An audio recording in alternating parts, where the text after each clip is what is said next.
이 시간 하나님께서 우리에게 주시는 말씀은 누가복음 17장 1절부터 6절까지 말씀입니다. 신약성경 124면입니다. 누가복음 17장 1절에서 6절까지 말씀, 제가 말씀을 봉독해 드리겠습니다. 예수께서 제자들에게 이르시되 실족하게 하는 것이 없을 수는 없으나 그렇게 하게 하는 자에게는 화로다.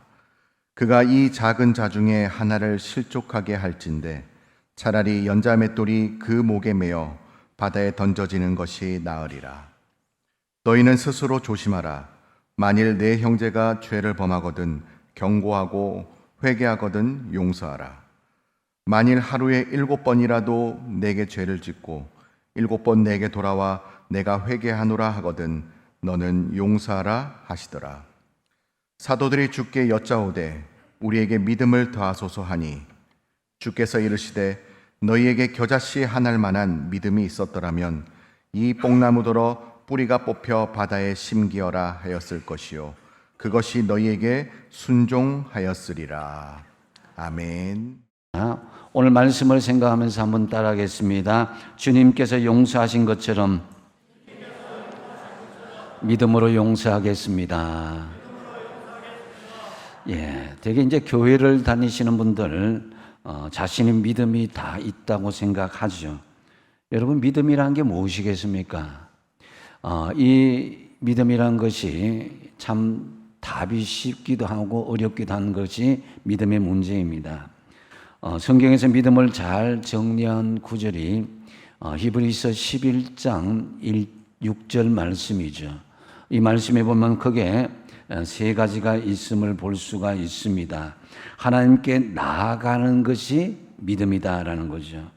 이 시간 예배 드리는 것도 하나님께 나아가는 믿음이고, 기도하는 것도 하나님께 나아가는 믿음이고, 또 우리가 하나님께 나아간다는 것은 우리의 유일한 중보자 되시는 예수님을 통해서 나아가는 것, 이것이 믿음이라는 것입니다. 또 한 가지는 하나님이 계신 것을 확신하는 것이 믿음이다라는 거죠. 이 말씀은 하나님의 존재를 믿는 것과 내가 하나님을 찾는 이 자리에 하나님이 임재하고 계시다는 것, 이것이 믿음이라는 것입니다. 또 한 가지가 있다면 하나님을 찾는 자들에게 상 주시는 분이심을 확신하는 것이 믿음이다라는 거죠. 하나님께서 우리의 모든 삶에 일거수일투족을 잘 아시고 계시고 이 땅의 풍요함과 함께 장차 하늘의 풍성한 은혜와 복을 우리에게 상급으로 주신다는 것을 믿는 것이 바로 믿음이다라는 것입니다. 믿음은 그래서 하나님을 향한 우리의 행위라고 할 수 있는데요. 그러면 우선적으로 우리를 향한 하나님의 무엇이 있었기 때문에 우리가 믿음으로 반응할 수 있었겠습니까? 그것은 바로 하나님께서 우리를 향한 사랑과 용서가 전제되었기 때문인 것입니다.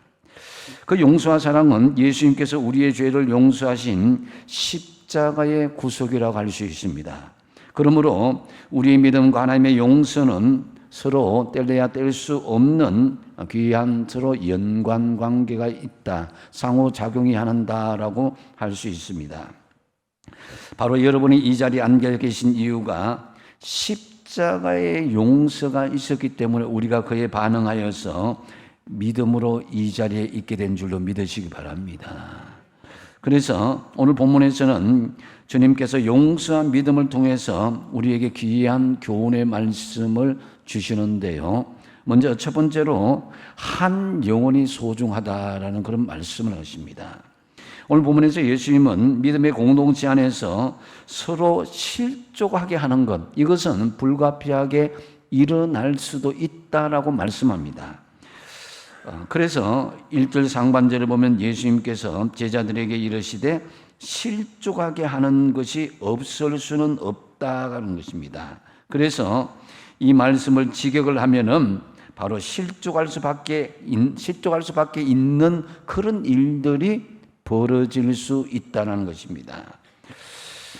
그래서 여러분, 되게 이제 우리가 실족하는 일들이 세상 밖의 사람들보다는 가장 가까이 우리가 같이 생활하는 성도들을 통해서 실족하는 경우가 참 많이 있습니다. 그래서 교회는 엄밀하게 말하면은 성도들의 모임, 거룩한 하나님의 자녀들의 모임은 아닙니다. 이 땅의 교회들은. 교회는 정확히 말하면은 성도라고 불리는 용서함 받은 죄인들의 공동체, 회개함 받은 죄인들의 공동체다라고 할 수 있습니다. 그래서 예수를 믿고 교회를 다니다가 주변을 한번 보십시오. 죄가 있고 여전히 문제가 있는 것이 사실입니다. 그 먹고 죄 없는 교회는, 이 지상교회는 한 교회도 없습니다. 다만 하나님께서 기뻐하시는 건강한 교회 공동체를 함께 만들어 가려고 애쓰고 힘쓰고 있는 것이 우리 교회 공동체의 모습, 그것이 성화의 과정을 만들어 간다라고 하죠. 그렇기 때문에 여러분, 교회를 너무 이상적으로 보거나 교인들을 거룩하게만 생각하지 말아야 되는 것이 바로 우리가 작은 일에도 시험 들지 않고 실족하지 않을 수도 있다. 예수님께서도 인정하신 것이죠. 근데 주님의 말씀처럼 실족해 하는 일이 현실 속에서 없을 수는 없지만은 문제가 무엇입니까? 1절 하반절에 보면은 그렇게 하게 하는 자에게는 화로다 그랬습니다. 그러니까 실족하게 하는 사람에게는 화가 있다라는 말씀인 것이죠. 2절을 보시면 그것을 구체적으로 알 수가 있는데요. 그가 이 작은 자 중에 하나를 실족하게 할진대 차라리 연자맷돌이 그 목에 매여 바다에 던져지는 것이 나으리라고 말씀합니다. 그런 사람은 무거운 연자맷돌을 머리에 메고 바다에 빠져 죽는 것이 낫다. 좀 과격한 표현이죠. 여러분, 이 연자맷돌은 우리가 생각하는 작은 돌이 아닙니다. 어릴 때 많이 보셨죠, 그죠? 예. 그래서 이런 돌을 머리에 메고 바다에 빠진다는 것은 실족하게 하는 사람은 전혀 살아날 가능성이 없다라고 이렇게 주님께서 극단적으로 표현하고 있습니다. 예수님께서 이렇게 과격한 표현을 쓰시는 것은 남을 실족해 하는 것이 굉장히 쉬운 문제가 아니라 심각한 죄라는 것입니다. 왜 주님께서 이렇게 무시무시한 말씀을 하시는 것이겠습니까? 바로 주님께서는 지극히 작은 한 영혼을 소중하게 여기기 때문이다라는 거죠. 사람들은 되게 성공하고 큰 사람, 큰 행사, 그 주요 사람들만 주목하지만은 예수님의 사역을 가만히 집중해 보면은 예수님은 항상 작고 낮고 또 주목받지 못하는 그런 작은 한 영혼을 향해서 집중하는 것을 볼 수가 있습니다. 99마리 양보다도 잃어버린 한 영혼에 집중하는 예수님의 모습을 볼 수가 있습니다. 그래서 하나님 품으로 지금 막 돌아온 한 영혼, 우리 주님께서는 그 영혼이 천하보다 귀하다 이렇게 말씀하시는 것입니다. 특별히 우리 교회 안에서도 새로 교회 안에 들어와 나름대로 잘 믿어보려고 예수는 새 가족이 주님에게는 참 그 무엇보다도 소중합니다. 그래서 새 가족부의 역할이 정말 교회에서 중요합니다. 그리고 각 사랑방과 손에 배치된 새 가족을 여러분 소중히 여길 수 있어야 됩니다. 자식을 키울 때는 모르지만 손주를 낳을 때 비로소 자식 키우는 것이 얼마나 소중한가. 그래서 할아버지 할머니가 손주 사랑이 대단하지 않습니까? 우리도 한 영혼이 소중하다는 것을 깨닫는다면은 그 새로운 한 영혼의 그 소중함을 느끼고 그들이 실족하지 않도록 말과 행동에 특별히 조심할 수 있어야 될 것입니다. 그래서 기신자들 오래 다니는 성도들은 평소에 하는 말, 평소에 하는 행동을 아무렇지 않게 하지만 그러나 새로 나온 사람들에게는 그것이 오히려 상처가 될 수 있고 소외감을 느낄 수도 있다라는 것을 생각하면서 말과 행동에 조심할 수 있어야 될 것입니다. 그래서 새로운 사람들은 모든 것이 생소하고 또 기존에 있는 사람들은 그냥 하하하 웃고 그 안에서 아무렇지 않게 하지만은 새로운 사람들은 그 안에 들어가지 못하거든요. 그래서 아무렇지 않게 평상대로 말하고 행동했더라도 새 가족들 또 한 영혼에게는 굉장히 조심하고 행동해야 될 것이다라는 거죠. 또한 우리 가운데는 새 가족뿐만 아니라 보이지 않게 소외되고 혼자 있는 또 사람들과 어울리지 못한 그런 분들도 의외로 많이 있습니다. 그렇기 때문에 내가 신앙생활 열심히 하는 것에 초점을 두기보다는 내 신앙을 통해서 다른 사람에게 실족하지 않고 긍정적인 영향을 미치도록 하는 것, 이것이 주님께서 오늘 말씀하신 용서와 믿음의 중요한 전제가 된다는 것이죠. 그래서 남을 실족해 하지 않는 것, 이것이 우리 삶 속에 있어야 된다는 것입니다. 그래서 지극히 작은 자, 이 한 사람을 실족하지 않게 하는 것, 이것은 우리가 정말 믿음을 가지고 용서와 사랑을 실천하는 데 귀한 밑바탕이 되는 마음이다라는 것입니다. 그래서 저와 여러분 정말 한 영혼을 소중히 여기심으로 여러분의 사랑과 믿음이 든든하게 세워지고 다른 사람들에게도 또 굳건하게 세워지는 그런 역사가 있길 바랍니다. 또한 두 번째 주시는 교훈은 이제 이러한 한 영혼을 소중히 여기는 믿음의 바탕이 된다면은 이제 믿음으로 용서할 것을 말씀합니다. 믿음의 공동체 안에서 중요한 것은 용서라는 이런 중요한 것이 이어져야 되는 것인데요. 교회는 죄인들의 공동체이기 때문에 예수님 말씀처럼 서로 잘못할 수도 있고 상처를 줄 수도 있고 자존심을 상하게 할 수도 있습니다. 그런데 문제는 잘못을 주고받는 당사자만의 문제가 아니라는 것입니다. 교회 공동체 전체 문제를 우리가 안고 나가야 된다.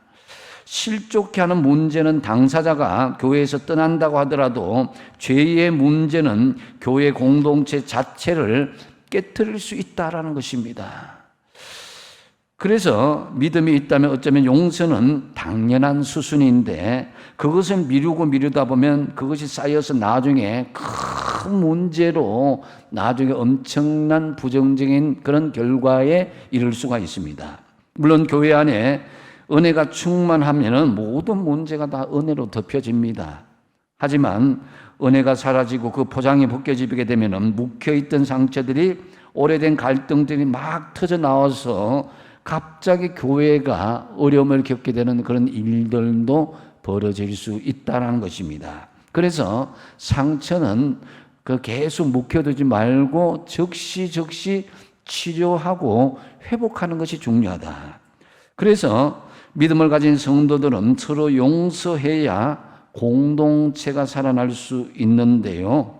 3절에 보면은 믿음으로 서로 용서하는 그 공식이 잘 나타나 있습니다. 3절을 한번 같이 한번 읽어보겠습니다. 시작. 너희는 스스로 조심하라. 만일 내 형제가 죄를 범하거든 경고하고 회개하거든 용서하라. 아멘.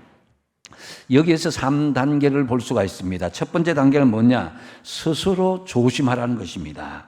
이는 남의 잘못을 탓하기 전에 자신의 잘못을 살펴보라는 것입니다. 나 자신도 얼마든지 저 사람이 저지른 잘못에 대해서 같이 저지를 수 있는 상황이 될 수 있다는 것입니다. 그래서 우리는 심판자의 위치에서 그 사람을 평가하는 자리에 설 것이 아니라 나도 그런 자리에서 설 수도 있다는 것입니다. 그래서 우리도 충분히 상대방의 범한 잘못을 범할 수도 있다는 것을 미리 스스로 조심할 수 있어야 된다. 그다음 두 번째 단계는 경고하라는 것입니다. 다시 말하면은 꾸짖고 알려주라는 것입니다. 그래서 바로 잡아주라는 것이죠. 명백하게 잘못했는데도, 실수했는데도 뭐 좋은 게 좋은 거라도 서로 안면이 있다고, 친하다고 그냥 두리뭉실하게 넘어갑니다. 그러면 나중에 엄청난 일이 터졌을 때 그건 감당치 못하는 거예요. 작은 상처는 쉽게 치료할 수도 있지만 나중에 큰 상처는 감당치 못할 수도 있습니다. 그래서 그냥 그걸 이야기 안 하고 미뤄두는 건 사랑이 아닌 것이죠. 반드시 그가 바로 되기 위해서 잘못을 지적하고 경고해 줘야 됩니다. 그래서 성숙하고 건강한 교회는 서로 성도 간의 충고를 주고받을 수 있어야 된다는 거죠. 세 번째 단계는 회개하거든 용서하라는 것입니다.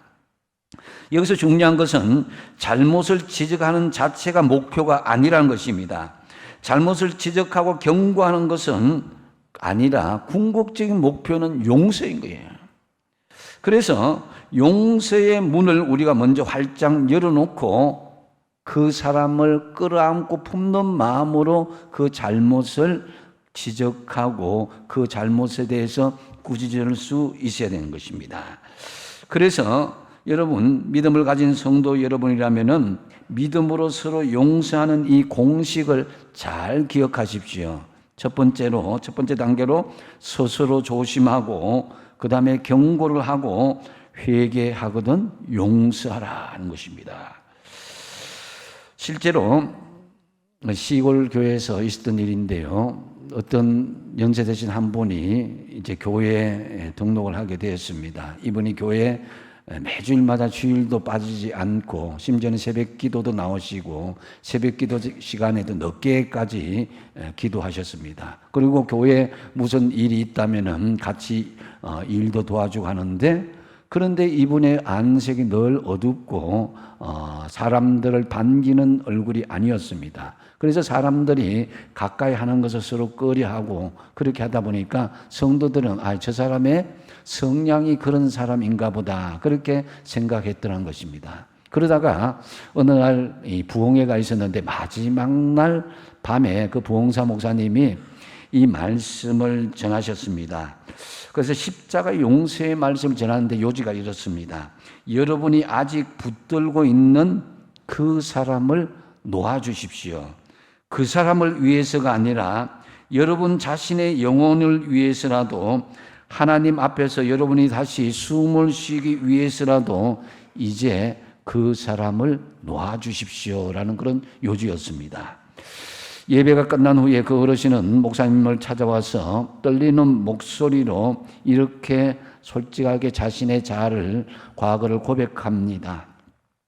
젊은 시절 하나뿐인 아들이 억울한 다툼 끝에 죽음을 당했고 아들을 죽인 그 가족들은 제대로 사과도 하지 않은 채 다른 데로 이사를 가버렸다는 것입니다. 그날 이후 이 어르신은 교회는 나왔지만 제대로 기도가 나오지 않았다고 합니다. 입술로는 기도했지만은 마음으로는 늘 가해자를 용서하지 못하고 그 가해자의 목을 죄고 정죄하였다는 것입니다. 오랜 세월이 흘렀지만 그 어른은 아들을 죽은 그날에 피 묻은 그 자리에 그대로 그 시간에 묶여져 있었던 것입니다. 그런데 이 부흥회 때 십자가의 말씀을 듣는 동안 문득 이런 마음이 밀려왔다는 것입니다. 내가 받은 용서는 이토록 큰데, 예수님은 이토록 나를 사랑해서 용서해 주셨는데 나는 아직도 심판자의 자리에 앉아 있었구나. 그래서 그분은 그 자리에서 처음으로 가해자의 이름을 불러서 기도했다고 합니다. 눈물이 많이 났겠죠. 저주가 아니라 진심으로 눈물이 났습니다. 그래서 주님, 나는 그 사람들을 용서하지 못합니다.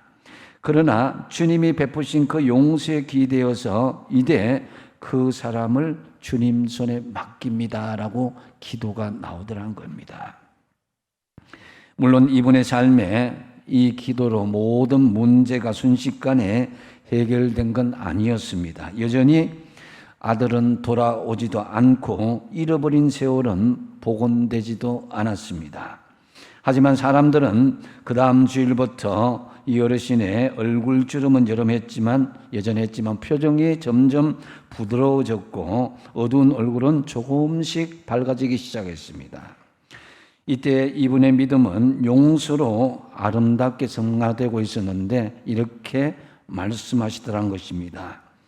아들은 못 돌아오더라도 내 영혼은 주님께로 돌아왔습니다. 여러분, 용서는 과거는 지우지는 못하지만은 현재의 내 영혼을 살리게 됩니다.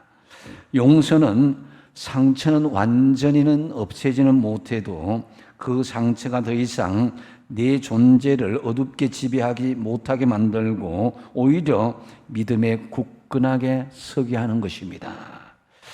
주님께서 용서하셨는데 여러분, 우리가 용서하지 못할 사람이 무엇이 있고 누가 있겠습니까? 그래서 여러분, 정말 구체적으로 우리 주님께서는 얼마나 용서해야 되는지에 대해서 구체적으로 말씀해 주십니다. 4절 말씀을 같이 한번 읽어보겠습니다. 시작. 만일 하루에 7번이라도 내게 죄를 짓고 7번 내게 돌아와 내게 회개하노라 하거든 너는 용서하라. 아멘.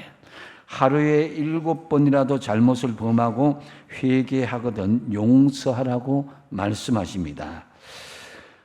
예수님 당시에 바리새인들은 최대한 용서하는 것이 3번인데 3번 용서하면 그 사람은 정말 제대로 된 사람들, 거룩한 사람이라고 인정을 했다는 것이에요. 그런데 주님께서는 하루에 무려 7번이라도 회개하면 그 사람을 용서한 것입니다. 여기에 7번이라고 말씀하신 것은 딱 7번을 의미하지 않습니다. 7은 히브리 개념으로 완전수를 의미하기 때문에 끝까지 용서하라는 것입니다. 사실 하루에 한 사람이 7번씩 잘못을 하고 회개하면 우리 마음이 어떻겠습니까? 이 사람이 정말 나를 놀리는 게 아닌가? 이 사람의 마음이 진심이 있는 것인가? 이런 분한 마음이 오히려 되새겨져서 그 사람에 대한 화난 마음만 더 돋우게 될 수도 있습니다. 근데 예수님께서는 그 사람이 진짜 회개했는지 안 했는지 우리가 판단할 것은 아니니 그것은 상관하지 말고 무조건 용서하라는 말씀입니다. 여러분, 믿음으로 서로 용서하시는 저와 여러분 되시기 바랍니다. 그 사람과 상관없이 나를 용서해 주신 주님의 십자가의 용서를 생각하면서 여러분이 숨쉬고 살기 위해서라도 용서하시고 믿음으로 바로 세워지시기 바랍니다. 또 한 가지는 주님께서 주시는 교훈은 작은 믿음일지라도 실천하라는 것입니다. 하루에 7번이라도 회개한다면 너는 용서하라. 이 주님의 말씀에 제자들은 큰 부담을 가졌습니다. 그래서 5절에 보면은 사도들이 주께 여짜오되 우리에게 믿음을 더하소서 그랬습니다. 왜 믿음을 더하소서 그럽니까? 우리가 보통 사람 같으면 하루에 한 번도 내가 미운 사람 용서하기가 힘든데 7번이나 나한테 용서를 구한다 하는데 어떻게 용서해 줄 수가 있겠습니까? 제자들이 부담을 가진 거죠. 하나님, 주님, 우리는 그만한 믿음이 없습니다. 우리에게 믿음을 좀 더하여 주십시오. 이렇게 예수님께 요청을 합니다. 어쩌면 이것이 우리 자신들의 모습일 수도 있습니다. 한 번조차도 정말 미운 그 사람 용서하기도 힘든데 7번이나 어떻게 우리가 용서할 수 있겠습니까? 근데 나에게 잘못하고 상처를 준 사람이 정말 뉘우쳐도 우리는 용서가 쉽지 않을 때가 있습니다. 하물며 하루에 7번씩 나에게 용서를 구한다. 이것은 거의 불가능할 수도 있다는 것입니다. 그래서 이렇게 주여 믿음을 우리에게 더하여 주십시오. 용서할 수 있는 믿음을 주십시오. 이렇게 간청했을 때에 예수님께서 대답하신 그 내용은 의외였습니다. 그것이 6절 말씀인데요. 같이 한번 읽어보겠습니다. 시작. 주께서 이르시되 너희에게 겨자씨 하나일 만한 믿음이 있었더라면 이 뽕나무들어 뿌리가 뽑혀 바다에 심기어라 하였을 것이요 그것이 너희에게 순종하였으리라. 아멘. 이 말씀의 뜻은 알 듯 모를 듯 합니다. 그런데 여기에서 이제 너희에게 겨자씨 하나일 만한 믿음이 있었다면 이 말씀이 무슨 뜻입니까? 제자들에게 겨자씨 하나일 만한 믿음이 있다는 것입니까? 없다는 것입니까? 있다는 것입니다. 왜냐? 주님의 말씀은 현재형 이프인데요. 헬라에서 현재형 이프는 현재 사실을 부정하는 것이 아니라 오히려 강하게 긍정하는 말입니다. 쉽게 이야기하면 너희에게 겨자씨 하나일 만한 믿음이 있기 때문에 너희들 용서하라는 것입니다. 그래서 다시 말하면은 주님의 말씀은 비록 너희들의 믿음이 작지만은 그 믿음 가지고도 너희들이 용서하려고만 하면은 얼마든지 주님의 용서를 실천할 수 있다 이 말씀입니다. 여러분, 뽕나무는 유난히 뿌리가 깊습니다. 뽑기가 굉장히 힘듭니다. 이 뽕나무를 바다에 던져서 심겨지게 한다. 이게 말이 되는 말씀입니까? 인간적으로 도저히 불가능하지만은 그러나 주님의 말씀은 그것이 불가능하게 보일지라도 너희들의 작은 겨자씨만한 믿음이 있다면은 그것을 실천하면 그 뽕나무가 그것이 바다에 심겨지는 역사가 일어날 것이다. 이게 믿음이란 것입니다. 여러분, 주님께서 단정적으로 하신 말씀이 뭡니까? 너희들이 실천하려고만 하면 이미 가지고 있는 이 겨자씨만한 믿음으로도 얼마든지 용서가 이루어질 수 있다는 것입니다. 여러분, 그래서 때로는 우리의 믿음이 어떻습니까? 겨자씨만한 믿음을 생각하면 어떤 때는 굉장히 믿음이 있는 것 같은데 어떤 때는 굉장히 인간적인 계산을 하는 우리를 볼 수가 있잖아요. 우리의 믿음이 있는 것 같기도 하고 없는 것 같기도 한데 이게 바로 겨자씨만한 믿음이란 것입니다. 근데 예수님은 이 겨자씨만한 믿음을 어떻게 보시느냐? 귀중하게 보신다는 거죠. 그래서 너희들에게 믿음을 다해달라고 하는 이 기도 내가 듣기보다는 오히려 너희들의 작은 겨자씨만한 믿음으로 실천하면 얼마든지 용서가 이루어지고 믿음의 역사가 일어나게 될 것이다. 이 말씀인 것입니다. 여러분, 우리가 주님의 말씀대로 살지 못하는 것은 믿음이 부족하기 때문이 아니라 우리가 마음의 깊은 곳에 말씀대로 살려고 하는 결단이 없기 때문이 아닙니까? 그러므로 용서할 수 있도록 믿음을 더 달라고 기도하기 전에 이미 가지고 있는 작은 믿음, 겨자씨만한 믿음이라도 우리의 믿음을 가지고 용서를 실천하시기 바랍니다. 믿음으로 결단하시기 바랍니다. 나는 도저히 용서를 못한다. 나는 죽을 때까지 용서하지 않을 거야. 그러면 주기도 말씀대로 내가 용서하지 않은 것처럼 그 사람도 용서하지 않는 것이 나에게 열어줄 수밖에 없는 것입니다. 주님은 우리에게 다 열어주셨습니다. 겨자씨만한 믿음일지라도 너희들이 그 믿음에 실천을 하게 되고 용서를 하게 되면 믿음의 역사가 이루어지게 된다는 것입니다. 여러분, 용서하게 되면은 무엇을 우리가 깨닫게 됩니까? 예수 그리스도께서 나를 얼마나 용서해 주시는 것을 깨닫게 될 것입니다. 여러분, 하나님의 법대로 만약에 용서하지 않고 법의 잣대로 우리에게 적용했다면은 여기 앉아 있을 사람 한 사람도 없습니다. 그렇기 때문에 여러분, 내가 일단 작은 겨자씨만한 믿음이 있을지라도 용서하는 믿음으로 결단해 보십시오. 그러면 예수 그리스도의 십자가의 구원의 은혜가, 용서의 은혜가 더 풍성하게 우리에게 주어지리라 믿습니다. 여러분, 그래서 참으로 용서할 수 있는 큰 믿음을 구하기 전에 작은 믿음일지라도 지금 당장 그 작은 믿음일지라도 실천하시길 바랍니다. 이제 말씀을 정리합니다.